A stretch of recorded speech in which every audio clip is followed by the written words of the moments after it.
ಭಾಷಣ ಈ ಒಂದು ಕಾಯ್ದೆಯನ್ನ ಜಾರಿಗೊಳಿಸಬೇಕು ಅಂತಕ್ಕಂಥದ್ದು ರಾಜ್ಯ ಸರ್ಕಾರ ರಾಜ್ಯಪಾಲರ ಅಂಕಿತಕ್ಕೆ ಏನು ಕಾದು ಕುಳಿತಿದ್ರು.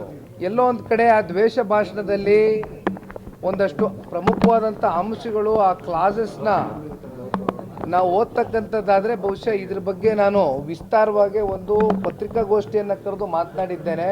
ಇದು ಒಂದು ಕಡೆ ಪತ್ರಿಕಾ ಮಾಧ್ಯಮದ ಸ್ನೇಹಿತರನ್ನ ಕಟ್ಟಾಕ್ತಕ್ಕಂಥದ್ದು, ಮತ್ತೊಂದು ಕಡೆ ಪ್ರಜಾಪ್ರಭುತ್ವದಲ್ಲಿ ಪ್ರತಿಪಕ್ಷಗಳಿಗೆ ಇರ್ತಕ್ಕಂಥ ಒಂದು ಹಕ್ಕನ್ನು ಸದೆ ಬಡಿತಕ್ಕಂಥ ಒಂದು ಪ್ರಯತ್ನಕ್ಕೇನು ಯತ್ನಿಸಿದ್ರು.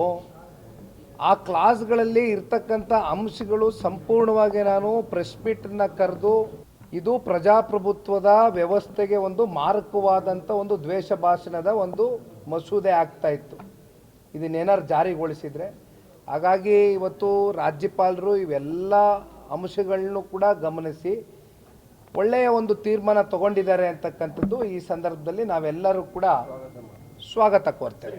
ನೋಡಿ, ಒಂದು ನಾವು ಅರ್ಥ ಮಾಡ್ಕೊಳ್ಬೇಕಾಗಿರ್ತಕ್ಕಂಥದ್ದು, ಘನತೆ ಹೊತ್ತ ರಾಜ್ಯಪಾಲರ ಘನತೆಯನ್ನು ಎಲ್ಲೂ ಕೂಡ ಅದು ತಗ್ಗಿಸ್ತಕ್ಕಂಥ ಕೆಲಸಕ್ಕೆ ಆ ಪ್ರಯತ್ನಗಳು ಸರ್ಕಾರದ ಕಡೆಯಿಂದ ಆಗ್ಕೂಡ್ದು. ಎಲ್ಲೋ ಒಂದು ಕಡೆ ಅವರನ್ನು ಮುಜುಗರಕ್ಕೆ ಸಿಗಿಸ್ತಕ್ಕಂಥದ್ದು, ಎಲ್ಲೋ ಅವರ ಗೌರವಕ್ಕೆ ಧಕ್ಕೆ ತಗೊಂಡು ಬರ್ತಕ್ಕಂಥ ಕೆಲವೊಂದಷ್ಟು ಅಂಶಗಳು ಅವ್ರ ಕಡೆಯಿಂದ ಪ್ರಕಟಣೆ ಮಾಡಿಸ್ತಕ್ಕಂಥದ್ದು ಇದೆಯಲ್ಲ, ಇದು ಮೊದಲು ಸರ್ಕಾರ ಇಂಥ ಒಂದು ವಿಚಾರಗಳು ಬಿಡಬೇಕಾಗ್ತದೆ.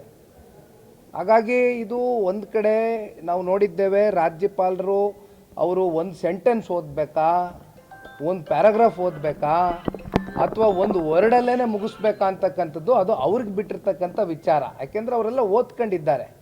ಏನೇನೋ ಮುಜುಗುರಕ್ಕೆ ಈಡು ಮಾಡ್ತಕ್ಕಂಥ ಕೆಲವೊಂದಷ್ಟು ಪಾಯಿಂಟ್ಗಳನ್ನ ಹಾಕಿದ್ರು. ಅವೆಲ್ಲ ನೋಡೇ ರಾಜ್ಯಪಾಲರು ಅವ್ರ ಘನತೆಯನ್ನು ಅವರು ಕಾಪಾಡ್ಕೊಳ್ಬೇಕಾಗ್ತದೆ. ಆ ನಿಟ್ಟಿನಲ್ಲಿ ಅವರು ಏನೇ ಮಾಡಿದರೂ ಕೂಡ ಎಲ್ಲದಕ್ಕೂ ನಾವು ಸ್ವಾಗತ ಕೋರ್ತೇವೆ.